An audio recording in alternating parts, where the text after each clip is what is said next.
I'm Emery. I'm a Le Bridge Fellow student at SCET. I'm from UC Business School in France. And this semester is a great opportunity for me to make new friends from all over the world, share about entrepreneurship, learn new stuff, and actually work on a real project that I'm trying to get off the ground here in the US. Hi, my name is Josephine. I'm a SCET Le Bridge Fellow student. I'm from France, from UC Business School, and I'm here for the semester.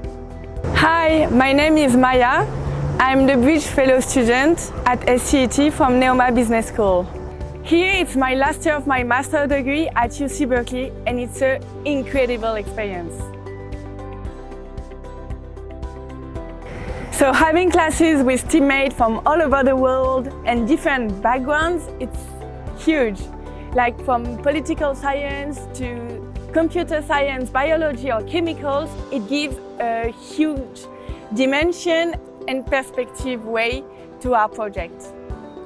Something unique about UC Berkeley, I think it's the campus and all the resources you have, the connections you can get really easily.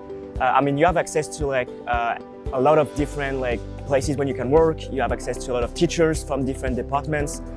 You can connect with any students from any majors. So I think it's a great thing. Something unique about UC Berkeley is, as well as in California, that people are really open-minded and they're really not judgmental. You can be like who you want to be here and not be judged for what you want to be or what you like. My most favorite class here at UC Berkeley, I think it was Challenge Lab. I'm at Zoogle. It's a class with great teachers, with just fantastic experiences. And it's all about data, to implement data ethically in your business. So really was really great. The class I'm enjoying the most is the Plastify the Planet with Mathieu, because I'm learning a lot from it, especially around plastics, which is something I didn't study before. Also, we're working on projects that are with real clients, so it's really nice to be working for real with them and to be adding that to a portfolio of work. I might say educational technology.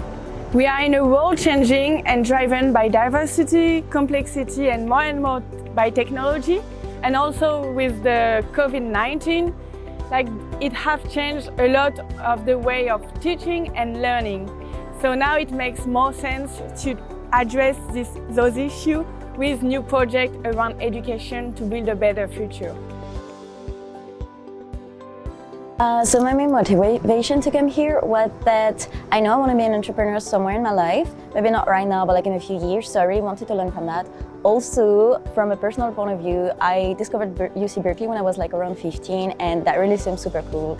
And I put that in a corner of my mind that I really wanted to go there someday, and when the opportunity arose, I was like, I'm going for sure. So.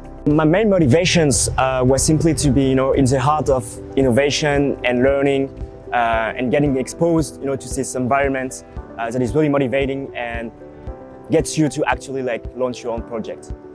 I decided to join this program to launch a project and a startup. And now I'm here and I'm so grateful about all the professors that are here, because they are so much dedicated to help you whenever and whatever you have any requests or doubts, they will help you to address it. So I'm working on a project with a colleague from the startup program, Clara. We want to have a social impact on young professionals. The goal is simply to try to connect people through face-to-face interactions in their workplace and get them to know their colleagues all over the company. I'm working on two startup projects right now. One is for a class, it's about drones. It's drones that will allow to prevent wildfires in California, so it's really interesting here. The second is more on the personal side. It's a digital travel planner that will make planning group travel easier. We developed a project with Oriane, one of our teammates in this program, and two other amazing girls during an ocean hackathon. It's around blue carbon ecosystem and carbon storage. We tackle climate change by using NASA satellite image to map out all those blue ecosystems. Those blue ecosystems, like salt marshes, seagrasses or mangrove, can storage much higher carbon sequestration than terrestrial forests.